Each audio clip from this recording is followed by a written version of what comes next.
Kwa mara nyingine tena nalikuwa katika roho, na tazama, kiti cha enzi kimewekwa mbinguni, na mmoja ameketi juu ya kile kiti. Na yeye aliyeketi alionekana mithili ya jiwe la yaspi na akiki, na upinde wa mvua ulikizunguka kile kiti cha enzi, ukionekana mithili ya zumaridi, na viti 24 vikikizunguka kile kiti cha enzi. Na juu ya vile viti naliona wazee 24 wameketi, wamevikwa mavazi meupe, na juu ya vichwa vyao walikuwa na taji za dhahabu. Na katikati ya kile kiti cha enzi kunatoka umeme na sauti na ngurumo, na taa 7 za moto zikiwaka mbele ya kile kiti cha enzi, ndizo roho 7 za Mungu. Na mbele ya kile kiti cha enzi kulikuwa na mfano wa bahari ya kioo kama bilauri, na katikati ya kile kiti cha enzi na pande zote za kile kiti walikuwako wenye uhai 4, wamejaa macho mbele na nyuma. Na huyo mwenye uhai wa kwanza alikuwa mfano wa simba, na mwenye uhai wa pili alikuwa mfano wa ndama, na mwenye uhai wa tatu alikuwa na uso kama uso wa mwanadamu, na mwenye uhai wa 4 alikuwa mfano wa tai arukaye. Na hawa wenye uhai wa 4 kila mmoja alikuwa na mabawa 6, na pande zote na ndani wamejaa macho, wala hawapumziki mchana wala usiku, wakisema, Mtakatifu, mtakatifu, mtakatifu, Bwana Mungu Mwenyezi, aliyekuweko, aliyekuwako na aliyako na atakaye kuja. Narudia, wakisema, Mtakatifu, mtakatifu, mtakatifu, Bwana Mungu Mwenyezi, aliyekuwako na aliyeko na atakaye kuja. Na hao 4 wenye uhai wanapompa yeye aketie juu ya kiti cha enzi utukufu na heshima na shukrani, yeye aliye hai hata milele na milele. Na anasema, nilipomwona nikaanguka kifudifudi kama aliyekufa. Mungu ni nani? Kwa mara ya kwanza Bwana aliponigusa kwa namna ya pekee na hili wazo hapa ya kwamba Yohana alipoona wazee wale 24 akaona na hawa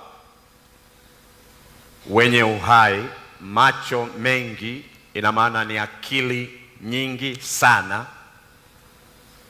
na kwa sababu ya yule waliyekuwa wakimwona hawakuweza kujizuia, hawakukaririshwa. Wao si mashine, wanachokifanya wanakifanya kwa kuchagua, na mioyo yao inaguswa na wanakoswa maneno, Mtakatifu, mtakatifu, mtakatifu, Bwana Mwenyezi, aliyekuwako, aliyeko na atakaye kuja. Kisha alipomwona akaanguka kifudifudi kama aliyekufa. Inakuwaje wazee 24 na wenye uhai watakatifu wanasema mtakatifu, mtakatifu, mtakatifu kwake huyo wanayemwona, na wengine wanamtukana, wengine wanamdharau, wengine wanaapa kwa jina lake kwa uongo, wengine wanaita jina lake ovyo ovyo? Kwa nini? Huyu Mungu ni nani. Kwa maana huyu Mungu tusipomfahamu alivyo na sifa zake angalau alizotufunulia, hatuwezi kumwabudu. Hatuwezi. Ni mpaka pale atakapojifunua vilivyo katika maisha yetu, tumuone ya kwamba si mwanadamu. Tumuone ya kwamba japokuwa haonekani, si wa kudharauliwa, si wa kupuuzwa, na wala si wa kushushwa alinganishwe hata kwa namna yoyote ile na mwanadamu. Yeye ni Mungu. Na hivyo ninaomba kama Mungu atakavyoruhusu, kwa dakika chache hizi zijazo, tujaribu kuona huyu Mungu ni nani kwangu, huyu Mungu ni nani kwetu kwenye maisha yetu. Kwa sababu huyu Mungu ana sifa zake za ajabu, na hizi sifa zake hazikujificha. Ili huyu Mungu tumuone, tumfahamu, nasi ikiwezekana kwa namna yetu tumtukuze, kama wazee wale 24 pamoja na wale viumbe walio hai 4 wenye maarifa makubwa.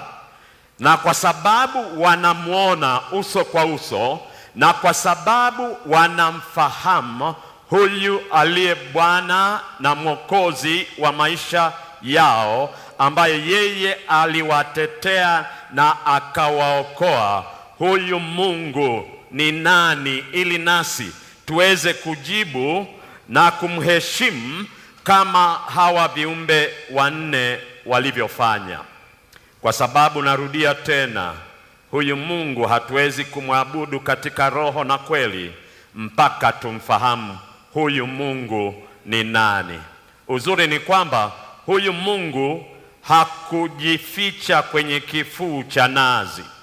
Amejifunua kwetu kwa kiasi cha kutosha kumheshimu na kumwenzi kuliko kitu kingine chochote hapa duniani. Na hivyo ni vyema tukajaribu kuona tu angalau chembe chembe zake. Hata hivyo, niwe mwepesi kuwaambia, miaka 70 haitoshi kumfahamu Mungu kama alivyo. Miaka 80 wala miaka 120, niwaambie ukweli, hata miaka 930 aliyoishi Adam, miaka 969 aliyoishi Metusela, haikutosha kumfahamu Mungu. Itachukua milele kumfahamu Mungu, milele, kwa sababu ya alivyo Mungu. Kwa hivyo, kwa machache aliyotufunulia, ametupendelea kwa sababu yeye ni Mungu aliyetuumba, na hakutaka atuache gizani. Hakutaka kabisa atuache gizani. Na hivyo atatusaidia kwa kiasi fulani kumfahamu na kumfuata yeye ambaye anajifunua kwetu. Ninaona napata shida. Sawa, vizuri, asante sana. Kwa hivyo huyu Mungu ni nani? Ukiangalia katika maandiko, kuna kitu anachokuja kwetu nacho ambacho kinajaribu kumfunua. Na Mungu wetu tutamfahamu kwa sababu amejifunua katika maandiko. Sisi ni viumbe vyake aliyotuumba, na alipotuumba anachotaka ni kwamba tumfahamu ili tuweze kuwa na mahusiano naye. Mungu anayeshuka katika ukuu wake ambao ni wa milele, lakini anadiriki kushuka mimi nishirikiane naye, mimi niwasiliane naye, mimi nihusiane naye. Huo ni upendo, tena upendo ulio mkubwa. Kwa hivyo huyu Mungu anataka na anatamani kuwa na mahusiano na wewe na yeye. Ndio maana akasema, ngoja angalau iliyo sura yangu ndogo mwanadamu aione, na atakapoiona atafahamu ya kwamba mimi ni Mungu muumbaji wa mbingu na nchi. Ndio maana utaangalia katika Yeremia fungu tulilolisoma, na Bwana anajifunua katika mafungu mengi, sitaweza kuyapitia yote. Anasema maana kwako wewe iko chemchemi ya uzima. Huyu Mungu amejifunua katika neno lake, yeye ni chemchemi ya uzima. Hakuna uhai bila yeye, hakuna maisha bila yeye. Yeye ndiye kisima, yeye ndiye bubujiko, yeye ndiye mwanzo wa uzima. Huyu Mungu aliyekuumba, hakuna chochote kingine ambacho kingekuwepo bila yeye. Ndiye maana yeye ni mwanzo na mwisho. Haleluya!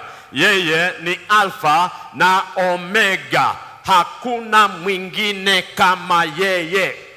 Ndio maana anastahili.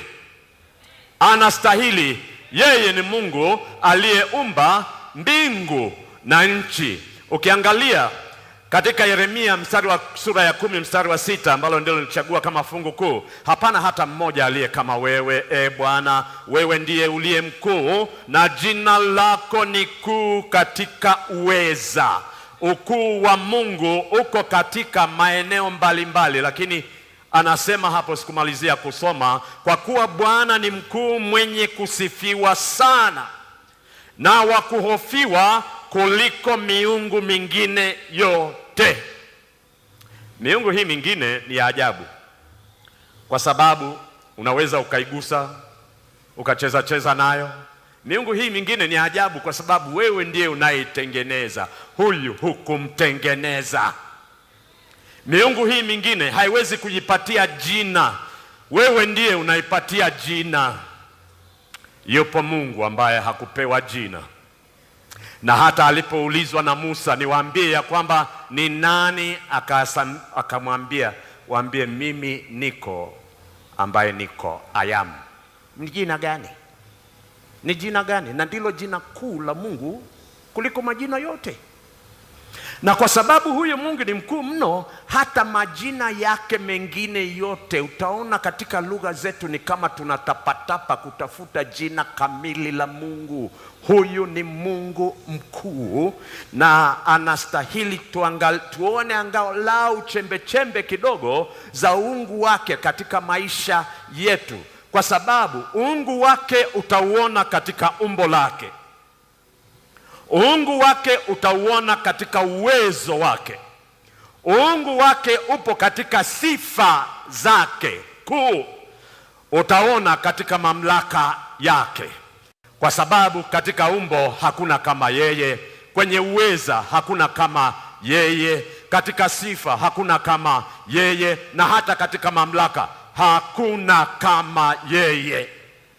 Yeye ni Mungu, na sifa zake kama utazitafuta zilizofunuliwa kwetu, angalau tunazozifahamu, yeye ni wa milele, hana mwanzo wala hana mwisho. Na ninadiriki kusema hili, hata wenye akili nyingi, geniuses, hakuna anayefahamu kisicho na mwanzo na kisicho na mwisho. Akili zetu zimetengenezwa ya kwamba chochote kilicho na mwanzo kina mwisho. Yeye huyu hana mwanzo. Ninaweza kulielezaje hilo? Silijui. Hana mwisho. Nitaelezaje ya kwamba hakuna mwisho? Mmoja kila wakati napenda kusema, alitapatapa kueleza milele. Akasema ni sawa na kwenda mlima mrefu duniani Everest. Ukifika kule juu, uchukue kapande kamoja kamchanga, ukashushe chini, uweke. Uende juu, ushuke kengine kamchanga, uweke. Hivyo, nenda juu, milele inasogea. Nenda juu, shusha mpaka mlima wote uwe tambarare. Anasema hata hivyo hujaanza milele. Milele ni nini? Kwa sababu yeye ni wa milele. Katika sifa zake, yeye anajua yote. Hakuna mwanzo wa kujua kitu, hakuna mwisho wa kujua kitu. Kwa wakati mmoja milele iko pale. Wakati mmoja huko milele na huko milele. yote iko kwake. Ni uwezo na sifa ya namna gani? Huyo ndiye Mungu wako Israeli. Yeye hawezi kulinganishwa na chochote, kwa sababu miongoni mwa wanadamu hakuna kinachosogelea hapo. Yeye ni wa milele. Yeye sifa zake hazieleweki, asiyebadilika. Wengine wote tunabadilika. Habadiliki kwa sababu yeye ni mkamilifu. Habadiliki kwa sababu yeye ni kweli, ni chanzo cha kweli yote. Yeye kwake kweli si ya kuazimwa, kweli si ya kupewa. Kweli yote inatoka kwake. Bila yeye hakuna kweli. Huyo ndiye Mungu wako Israeli. Yeye ni mwenye uweza wote, hana mipaka yoyote. Yoyote hana mipaka. Kwa hivyo huyu Mungu katika sifa hizo za uwezo wake, ambao ni sifa ziko nyingi zaidi ya hapo, lakini utakuja umuone tena ya kwamba ni Mungu ambaye ni wa upendo. Japokuwa ni wa kutisha sana, Yohana alipomuona kwenye njozi tu akaanguka. Na ukiangalia kwenye Ezekiel akionyeshwa ile njozi ya Mungu, kiti cha enzi, anatapatapa kutafuta maneno ya kueleza kile anachokiona. Huyu Mungu ndio ni wa kutisha, lakini ni Mungu wa rehema, ni Mungu wa upendo, ni Mungu wa fadhili. Huyu Mungu ni Mungu aliyejaa uvumilivu, anasubira. Huyu Mungu ni Mungu anayejali, Mungu anayeangalia, Mungu anayetunza, Mungu mpole, Mungu mwenye huruma. Hebu angalia, wa kutisha sana, halafu ana sifa hizo. Huo mchanganyiko ni mchanganyiko gani? Mungu wa ajabu ambaye yeye amekusogelea na mimi amenisogelea. Moja ya mambo yanayonishangaza sana na ni unapojifunza kidogo mambo ya anga. Mambo ya anga, utapotelea kwenye anga ukijaribu kujifunza, utajikuta ni katone kadogo mno ambako hata kwa macho yako huoni. Umefichika katika uumbaji wa Mungu. Ni mkubwa mno. Mwanadamu tangu aumbwe anajaribu kuona mwisho wa uumbaji wa Mungu uko wapi. Mpaka leo, pamoja na teknolojia iliyoendelea, hatujui mwisho uko wapi. Vyombo vinavyosafiri kwa mwendo mkali kuliko mwendo wa sauti, mwendo wa mwanga, bado vinasafiri, havijawahi kufika mwisho. In fact, wataalamu wanatuambia kuna sayari zingine ziko huko juu, mwanga wake haujafika hapa duniani tangu kuumbwa. Kwa hivyo hatuoni tangu kuumbwa. Na ndio maana kila wakati unaona wanaposogea wanasema tumeona kingine, tumeona kingine. Uumbaji wa Mungu ni wa ajabu na unaonyesha ukuu wake. Na haka katufe ketu kadogo ambako kako kwenye viganja vyake ni kajitu kadogo mno. Wengine walioko huko angani, ikiwa wako viumbe hai, hawatuoni. Lakini fikiria huyu Mungu mkuu kiasi hiki alivyopita kwenye hiyo anga ambayo kwetu haina mwisho, akashuka akaja kwenye katufe kadogo. Wewe ni nani? Mungu ni nani? Na wewe ni nani? Hebu fikiria. Mwanadamu ni kitu gani mpaka umemjali kiasi hiki? Wewe Mungu mkuu, Mungu wa kutisha, una nini na mimi? Na unachotaka kwangu mimi ni nini, Mungu wa miungu? Kwa sababu huyu Mungu ni wa ajabu, anashuka. Kwa Israeli walipokuwa kule Misri, akasikia kilio chao. Anasema nikasikia, nikaona, nikashuka ili niwanyanyue. Mungu anashuka hata kwenye maisha yako unapotatizika. Mungu anashuka. Na wewe lazima ujiulize, hivi mimi ni nani? Kwa sababu miongoni tu mwa watu hapa Mwanza ukitembea, hebu jaribu kuangalia, mimi ni nani kati ya utitiri wa watu huu? Fikiria, kati ya utitiri wa wakazi wa ulimwengu, mimi ni nani?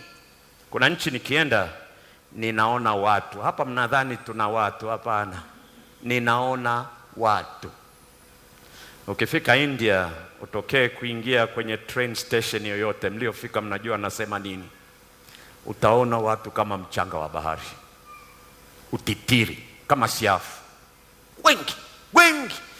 Sasa humu ndani nikiingia, sijapotea kwa jicho la Mungu. Wanadamu watasema na watatangaza amepotea. Mungu anakuona. Mungu anakuona. Mimi ni nani na yeye ni nani kwangu? Na ninamchukuliaje huyu Mungu wangu aliye wa namna hiyo? Anashuka katika maisha yako kwa sababu anakupenda mno. Anakupenda mno. Hata wewe ujione ya kwamba si kitu, yeye anakuona ni kitu. Ndio maana katika Mwanzo 28:13, natazama mimi nipo pamoja nawe. Semeni amina. Mimi nipo pamoja. Nitafanya nini? Nitakulinda. Nitakulinda kila uendako. Hiyo ni ahadi ambayo Mungu aliitoa kwa Yakobo. Kila wakati yupo huyu Mungu, kila wakati yupo kwa ajili yako. Hakuna wakati utakapomtafuta na awe hayupo. Kila wakati yupo kwa ajili yako. Anapatikana. Na Mungu aliye tayari kunijali kiasi hicho cha kuwepo nyakati zote, mahali popote ninapokuwepo, huyu Mungu anastahili kuwa Mungu katika maisha yangu. Na mimi kwa sababu ananikaribia, na mimi inabidi nimkaribie vile vile, kwa sababu ataachaje ukuu wake ashuke kwangu nimpuuze? Mgeni kutoka mbali kuliko mgeni yeyote katika maisha yangu, nitampuzaje na niwe salama? Huyu anayenipenda kwa upendo wa namna hiyo. Ndio maana Ayubu anasema baada ya kupitia aliyoyapitia, mjue sana Mungu ili uwe na amani. Ndivyo mema yatakavyokujia. Mjue, chukua jitihada za makusudi kabisa kwa maombi. Mjue sana Bwana. Sasa ninaposema mjue sana Bwana, si kwa nadharia, si kwa kiteolojia. Ili uweze kumweleza kwa kiteolojia kwamba Mungu ni nani, sicho ambacho ningekisisitiza hivi. Mfahamu na mjue huyu Mungu kwa uzoefu ulio naye, ya kwamba awe Mungu wangu wala asiwe Mungu wetu. Wangu, nimemgusa akanigusa, nimemwonja nikaona utamu wake katika maisha ya. Nimemjaribu nikaona ni Mungu kweli wa kuthibitika. Yu pamoja nami, hajaniacha. Kwa uzoefu, Mungu unayemfahamu kwa nadharia, huyo hajawa Mungu wako. Hilo ni somo la mtihani utakaoshinda, lakini si katika uzoefu wa kumfahamu Mungu wako. Mfahamu Mungu wako kwa kumjaribu katika matukio mbalimbali ya maisha, uone kama huyo Mungu si wa kweli. Unapomjaribu, na yeye atakujaribu. Kwa sababu anakujaribu, usidhani ya kwamba hayupo. Wakati mwingine watu wanadhani ya kwamba Mungu huyu hayupo. Niwaambie kwa unyenyekevu, katika maisha yangu, ukicheza na Mungu au ucheze na kanisa lake, utazoea, halafu utadhani Mungu hayupo. Lakini naomba niwaambie kwa uzoefu wangu, kuna siku Mungu atajitokeza, ataonyesha yupo, na ndiye mwenye uwezo, ndiye mwenye mamlaka. Usije ukadhani ukimya wa Mungu ni kutokuwepo, ni kutokujali, ni kutokuangalia. Ndio maana huwa nikifundisha somo la uongozi kuhusu kanisa, nasema kanisa ni safina ya Mungu. Safina ya Mungu ikiwa inaelea, kuna dhoruba kali inaelea, dhoruba kali, maupepo makali. Wewe ikiwa uko ndani ya safina, kazi yako si kutoboa toboa kuta za safina. Kazi yako ni nyufa zinapotokea, ziba. Ukiona matundu, ziba. Kwa sababu ukitoboa toboa, mwishowe utatoboa viganja vya Mungu vinavyoilinda ile safina. Dunia yote na nyamaze kimya. Mungu mtakatifu mwenye huruma na uvumilivu tele, wakati mwingine tumemchezea kama mjomba, kama bibi. Tumemfanya wa kawaida. Naomba mjue sana Bwana Mungu. Kwa sababu unavyozidi kumfahamu, ndivyo utakavyojua namna ya kumchukulia, ndivyo utakavyojua pia namna ya kuchukulia vilivyo vyake. Na mimi nimeona akinyenyekesha watu, na akithibitisha ya kwamba yeye ndiye mwenye mamlaka. Mtafute, anapatikana. Mchunguze, utamuona.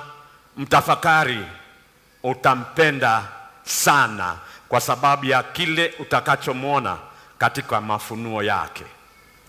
Huyu Mungu utamuona pia katika matendo yake makubwa. Utamuona. Mimi nishamuona kwenye matendo yake ya ajabu sana. Unasema kwa kweli huyu ni Mungu. Mimi nadhani nilishawahi kusukumwa gari langu na malaika. Kabisa hivi, kusukumwa. Sikuwaona kwa macho, lakini hakuna njia yoyote. Nilikuwa na kagari fulani, ka double cabin, ka 2-wheel drive, na nilikatumia sana. Siku moja tunatoka Arusha tunakwenda Babati. Mvua zikanyesha sana, zilikuwa zimenyesha sana. Babati ikawa imekaa kwa siku 10 bila gari yoyote kuingia, kwa sababu zimekwama barabarani kwa matope kutoka Arusha. Tulikuwa na mkutano na tukaamua ya kwamba japokuwa taarifa za habari zinasema kuna mvua, lakini tarehe hatukubadilisha, watu wamekuja, kwa hivyo twende Babati kwa mkutano. Nikabeba wakurugenzi kadhaa, tukajaza kale ka pickup, tukaweka mizigo yetu nyuma, tukafunga turubari, tukaondoka kwenda. Barabara ya kufika Babati kwa wakati huo ya lami ilikuwa inaishia tu hapa kwenye kiwanda hiki cha wanapaita wapi pale, Minjingu, ndio ulikuwa mwisho. Kwa hiyo sehemu iliyobaki ya barabara ilikuwa ni ya vumbi. Tukaanza kuingia kwenye matope, tukasogea njiani, tukapita magari, malori yamekwama. Tukapita magari ya mkonge yote yamekwama, ma 4-wheel drive yote yamekwama, yote. Hakuna mahali tuliposimama eti tusukume gari. Tulipoingia Dodoma hivi, tukawa wa kwanza. Mji wote ulipiga makofi na kelele na kushangilia. 4-wheel, halafu useme mimi ni dereva mashuhuri. Tulisukumwa na malaika. Ukiwa mchunguzi makini, utauona ukuu wa Bwana katika matendo yake kwenye maisha yetu. Ukuu wake unajitokeza kwa namna mbalimbali. Hii niliyowaeleza ni njia ndogo sana. Nina njia zingine ambazo naweza kueleza. Nimeuona mkono wa Bwana. Na hata ninapouliza swali, huyu Mungu ni nani? Nimeona chembe zake, bado namtafuta huyu Mungu ni nani? Huyu ni Mungu aliyeumba mbingu na nchi, na katika matendo yake, katika maisha yako hatafichika. Ukitaka utamuona. Ukifungua macho yako anapatikana. Inueni macho yenu juu angani. Ni nani aliyeziumba? Nini? Nyota. Aziita zote kwa majina yake. Ina maana yeye ndiye mwenye nyota zote. Huyu Mungu Ana sifa hizi ya kwamba vitu vyote duniani, mbinguni na duniani, vyote viliumbwa na yeye. Kwa ukuu na uweza wake ambayo anazungumzia hapa, ana uwezo, hapana moja isiyokuwapo mahali pake. Haleluya! Ya kwamba vitu vyake vyote, hata kama uvione ya kwamba havikupangika, macho yako ndiyo hayana shida, vimepangika. Na ndio maana tunaishi. Tufe letu hili lingegongana na sayari nyingine, moto ungelipuka, tusingekuwepo. Miaka zaidi ya 6,000 tunaishi. Haleluya! Vimepangika. Ukuu wake utaonekana. Walio na madarubini makubwa wamejaribu kuangalia huko juu, wameona manyota na manyota na manyota, na wataalamu hata wenyewe hawaelewi, wanashindwa kuwafahamu ya kwamba ni nini. Lakini Zaburi yeye anasema, mbingu za uhubiri utukufu wa nani? Alitengeneza, na anga laitangaza kazi ya mikono yake. Yeye ni muumbaji. Usiku husemezana na usiku, mchana husemezana na mchana. Hakuna lugha wala maneno, sauti yao haisikilikani, ikiwa na maana imeambaa kote kote kote kote. Kwa hivyo inaweza ikaeleweka kila mahali, kwa sababu huyu ni Mungu muumbaji aliyeumba mbingu na nchi. Simama nje asubuhi, uangalie usiku, uangalie katika anga. Hebu ni nani aliyejaribu kuhesabu akafanikiwa? 1, 2, 3, 4, ukifika 10 umeshapotea. Vingine unavyoviona kama mawingu sio mawingu, ni nyota, ni sayari. The Milky Way ile unayoiona, unaona kama vumbi, vumbi, vumbi, si vumbi. Ni wingi wa vitu ambavyo Mungu ameumba, viko katika anga. Mwanadamu anapoangalia, anachukua miaka na miaka kujifunza. It is staggering. Inamchanganya, anajiona mdogo sana katika uumbaji wa Mungu. Yeremia 33 mstari wa 22 akasema, jeshi la mbingu haliwezi kuhesabiwa. Na ni kweli mpaka leo. Pamoja na madarubini makubwa, hakuna anayejua idadi kamili, kwa sababu hakuna ambaye amefika mwisho. Hii njia ya maziwa tunayoita Milky Way ni pembezoni mwa kisiwa cha galaksi yetu, pembeni tu mwa galaksi yetu. Sijui kama tumekuwa na jina la hiki kitu kinaitwa galaksi, ambao ni mfumo katika anga. Anasema nyumba yetu hii ya ulimwenguni, na huyu ni astronoma, mwana anga Fritz Kohn, anasema hivi: nyumba yetu hii ulimwengu ni mzunguko wa nyota, ina mzunguko wa nyota bilioni 200. Bilioni 200. Majua yanayozunguka angani kama gurudumu la moto. Kila saa 24 galaksi inasafiri, na huu ni mfumo mzima wa madude yako humo kwenye hiyo galaksi. Maili 100.5, ambayo ni kilomita 2, milioni 200, milioni 2.4 angani kwa kasi ya maili 66 kwa saa. Kilomita 105,600 kwa saa. Spidi hiyo ukienda nayo unaweza ukafa. Spidi hiyo huwezi, ni kali. Lakini madude haya unayoyaona yanazunguka, hata macho yetu hayana uwezo wa kuona spidi kama hiyo. Sisi tunayaona kama yamesimama, yanatembea. Yote huo ni uwezo wa Mungu wa kuumba. Mbele zaidi ya mfumo huu wa njia ya maziwa Milky Way, juu yako, chini na kukuzunguka, ni mamilioni ya mifumo mingine ya njia za maziwa. Kwa hivyo hizi Milky Ways, hii sio moja katika uumbaji wa Mungu. Ziko kibao kama hiyo tunayoiona hapa kwenye ulimwengu wetu. Zipo Milky Way kubwa. Darubini za nguvu kama the Hubble Dhahabu kuna wakati mpaka miaka hivi karibuni ndilo lilikuwa darubini kubwa lenye uwezo mkubwa kuliko darubini nyingine, lakini hivi karibuni imekuwepo nyingine. Mwanzo sura ya 15 mstari wa 5. Samahani ninaporuka. Na hivyo ndivyo utakavyokuwa uzao wako.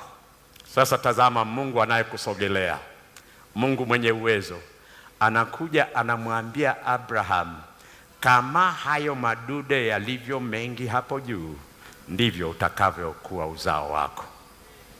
Nitakubariki. Kumbe ukuu wa Mungu ni kwa ajili yako.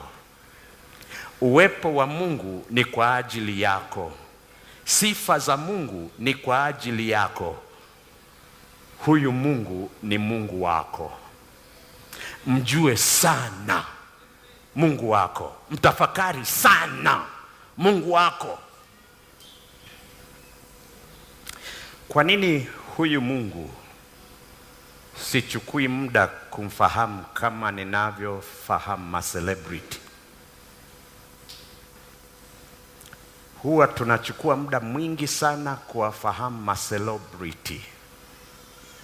Kwa nini huyu Mungu basi sijaweza kutumia muda naye kama ninavyotumia katika tamthilia za television? Muda wangu mwingi kutumia katika ambavyo havina chochote kuniwezesha katika uhai, na huyu aliye mkuu kuliko vyote ninampatia mabaki ya muda. Ukiniuliza ni kwa nini, nitakwambia wazi, humjui huyu Mungu. Hujamfahamu huyu Mungu. Kwa sababu ukimfahamu ni bora kuliko vingine vyote unavyovikimbiza. Bora sana. Chukua muda umfahamu huyu Mungu katika Yemshaya. Akamwambia, katika kukubariki nitakubariki, na katika kukuzidishia nitauzidisha uzao wako kama nyota za angani. Niwaambie wapendwa, Mungu anataka umjue ili akubariki. Mungu anataka umjue ili akubariki. Mjue sana huyu Mungu. Unapoteza fursa. Yeye anatamani sana sana sana sana kukufanyia kuliko unayofikiria, lakini mjue, umtambue, na anapokuwepo tambua ya kwamba yupo. Mathayo 10:31-30, Yesu alisema, msiogope basi, bora ninyi kuliko mashomoro wengi, hata nywele za vichwa vyenu vimehesabiwa. Wanacheka mara zingine kwa sababu Mungu akae ahesabu nywele za kichwa changu? Hapa niambieni, ni nani aliyewahi kuhesabu nywele za kichwa chake? Labda wale tuliopungukiwa nywele kidogo. Lakini hata ukijaribu utafika wapi? Halafu yuko Mungu aliye mkuu mno anachukua muda, natumia lugha ya kibinadamu, anachukua muda kufahamu idadi ya nywele zangu. Nikimbilie wapi basi nijifiche na uso wa Bwana, ikiwa nywele zangu anafahamu idadi yake? Huyu Mungu ndivyo anavyonikaribia. Inakuwaje simtambui? Ninamtambua kinyozi wangu, ninamtambua daktari wangu. Hivi namtambua kama navyomtambua Mungu wangu aliyenisogelea kuliko mwingine yoyote, kwa sababu hata daktari wangu hajui nywele zangu kichwani ni ngapi. Mungu wangu anajua. Hajawepo mwingine maishani mwangu kama Mungu. Hajawepo mwingine maishani mwako kama Mungu. Na kama vilivyo nyingi nyota angani, Yeye ikiwa aliwabariki wengine, atakubariki na wingi huo huo. Ndio maana yeye si wa kukujaza tu mibaraka, yeye ni wa kufurikisha mibaraka ukichagua. Ayubu 22:12 anasema, tena tazama umbali wa nyota jinsi zilivyo juu, kwa sababu ziko mbali mbali. Muda haututoshi kwenda mahali nyota zilipo. Vilivyoko karibu, kama hapa tumehangaika miaka kupeleka vyombo angani, sasa tunapeleka wanadamu angani, lakini kuna maeneo ambayo hatujafika kabisa. Wakolosai 1:17 anasema, naye amekuwepo kabla ya vyote, na vitu vyote hushikamana katika yeye. Yeye ndiye anayefanya system ziende. Bila yeye system zote zina collapse, zote. Na zikikolapse hakuna uhai, lakini yeye ameshikilia. Sasa nikuambie kitu, uzi wa maisha yako yeye ndiye ameushikilia kabisa kwa vidole vyake. Uzi wa maisha yako yeye amewashikilia. Siku atakapoachia, sipo na yeyote hayupo. Ni Mungu anayekujali. Kila siku unapotembea, yeye amekushikilia. Japokuwa umemkataa, unamdharau, hata unamtukana, uzi ameshikilia. Wapendwa, hakuna kama Mungu. Na wanadamu wangemfahamu huyu Mungu, wangetembea kwa unyenyekevu mkubwa mno kuliko ilivyo sasa. Ndio maana wale wazee hawana lugha. Mtukufu, mtukufu, mtukufu. Mjue sana huyu Mungu, mtambue katika maisha yako, kwa sababu yupo. Yeye anatutunza. Hakutuumba akatuachia tuendelee wenyewe. Hatuna uwezo wa kuendelea wenyewe. Ninadiriki kuambia, hata chakula sicho kinachoendeleza maisha yetu. Kwani wanaokufa hawali? Ingekuwa chakula ndicho, wasingekufa. Sio dawa zinazoendeleza maisha, ni tendo la Mungu katika hilo dawa, ni tendo la Mungu katika hicho chakula. Mungu akiondoa tendo lake, vyote hivyo ovyo, hakuna. Na lazima tuwe na ufahamu ili tusiwe na miungu mingine inaitwa chakula, miungu mingine inaitwa daktari, miungu mingine inaitwa wataalam. Wataalam ni wazuri sana na madaktari, lakini wako chini ya utendaji wa Mungu. Ni kwa tendo la Mungu wanatenda. Na hivyo usije ukajifanyia Mungu katika daktari, usije ukafanyia Mungu katika anayetengeneza mashine zako. Mwache Mungu awe Mungu katika maisha yako. Yeye ndiye mtawala, yeye ndiye anayeendeleza vyote, na kwa utashi wake ndio maana leo tuko kwenye kambi hili la hapa Nyegezi, na Bwana asifiwe. Kwa maana hapo mwanzo Mungu aliumba mbingu na nini? Na nchi, na nchi yote imezunguka uzuri wa Bwana kila upande. Maana Daudi anasema, alinena ikawa, aliamuru ikasimama. Hakuna mwingine anayeweza kufanya hivi. Aseme kiwe, aamuru kisimame bila kugusa, chenyewe from nowhere, kutoka katika hakuna. Vyote hivi vimekuwepo. Mungu wa ajabu, Mungu mkuu, Mungu mwenye uwezo. Ndio maana neno lake usilipuuze eti kwa sababu limewekwa kwenye karatasi. Ni neno lile lile lenye uwezo, likinena vikatendeka. Neno lile lile, mdomo ule ule ndio ulionena haya, kwa sababu yamewekwa kwenye karatasi. Nenda taratibu. Halafu unakuta kiumbe aliyeumbwa na Mungu anampima Mungu kwenye Biblia kulingana na kafikra kake. hiki sicho anachosema Mungu, ana maana hii. Leo hii kuna shida inatokea, wameanza kutafsiri mafungu yote ya Biblia yanayokataza ulawiti, LGBTQ. Wakristo wameanza kutafsiri upya lile lililotokea Sodoma na Gomora. Wanasema hiki alichosema hakuwa na maana hiyo. Aliyeandika Biblia ni nani? Mungu ni nani?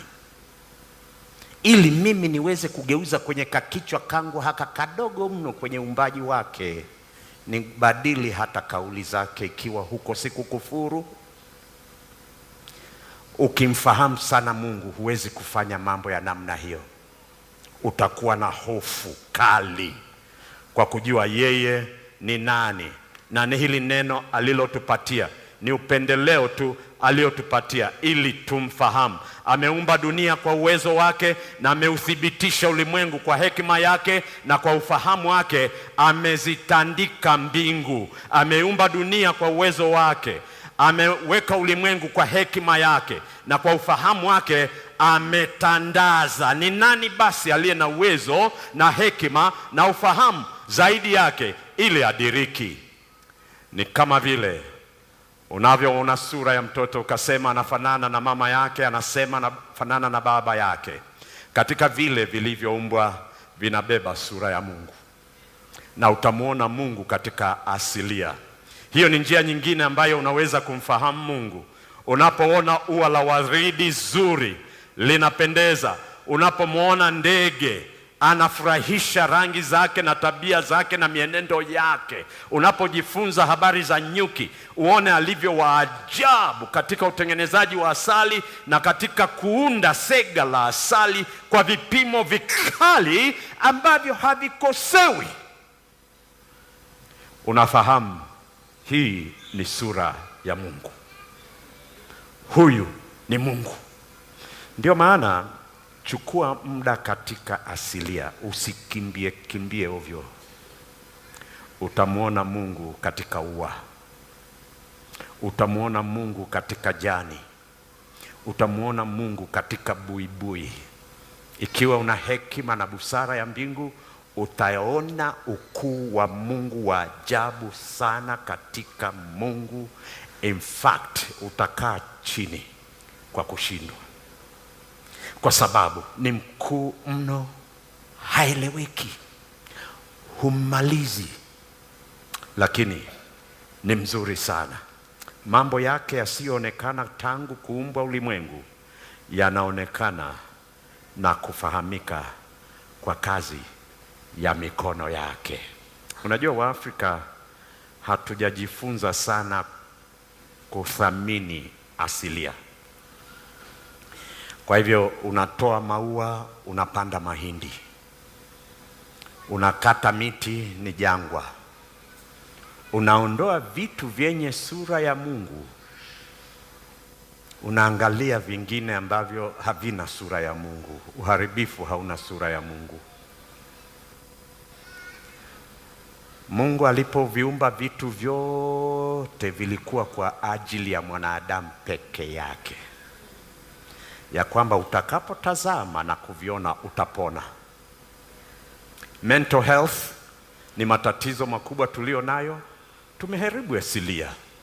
Vile vilivyokuwa vya kutuganga tumekanyaga na kukatakata na kuchoma moto. Sicho Mungu alichotupa. Alimweka katika bustani ailinde, aitunze, ili uone tulivyokwenda mbali. Hata serikali ikiweka sheria kwamba jamani, mahali penye chemchemi za maji tusilime, sisi ndio tunakwenda tunalima. Halafu maji yakikosekana tunapiga magoti na kugaragara, Mungu tusaidie. Mungu hatasikia hata siku moja. Mungu habariki uzembe. Huwezi kuharibu alivyoviweka kwa ajili yako. Ukiharibu mambo yanakwenda mrama, unarudi tena unalia kwa Mungu afanye nini na wewe, kwa sababu akikupatia hata hicho kingine utaharibu.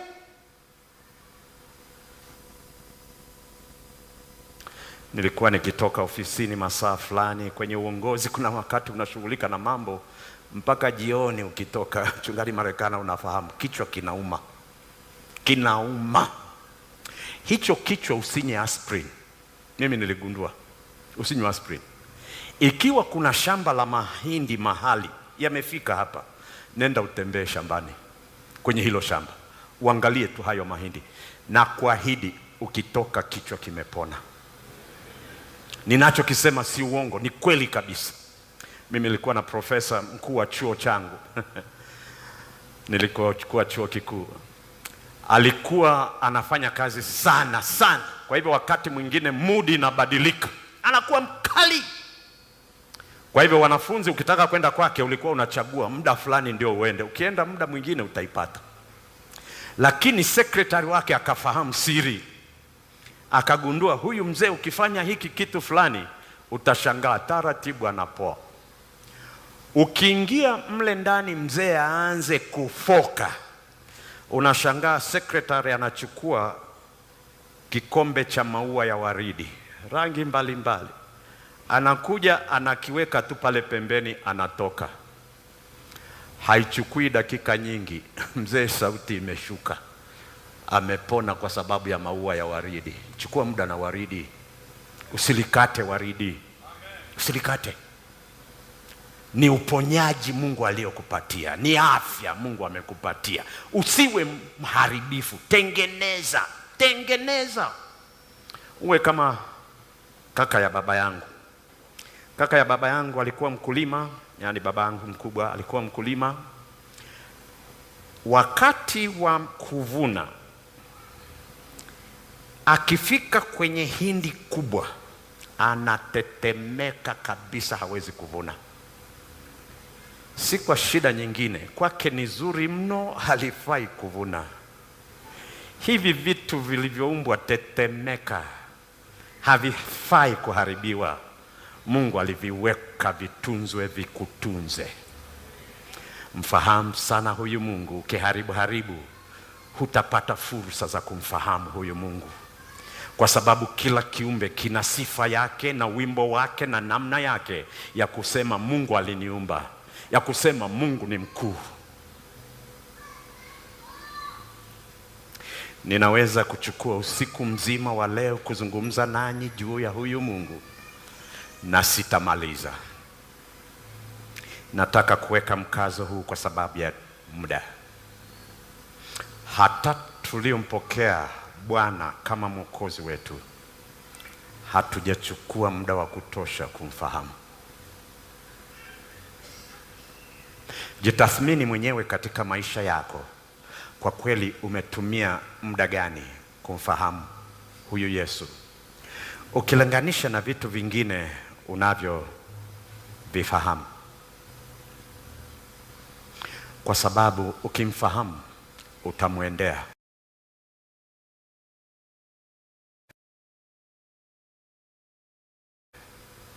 Utamwabudu katika kweli, na kwa msukumo wetu wa wiki hii, ukimfahamu utamtumikia tena kwa moyo wako wote na kwa nguvu zako zote.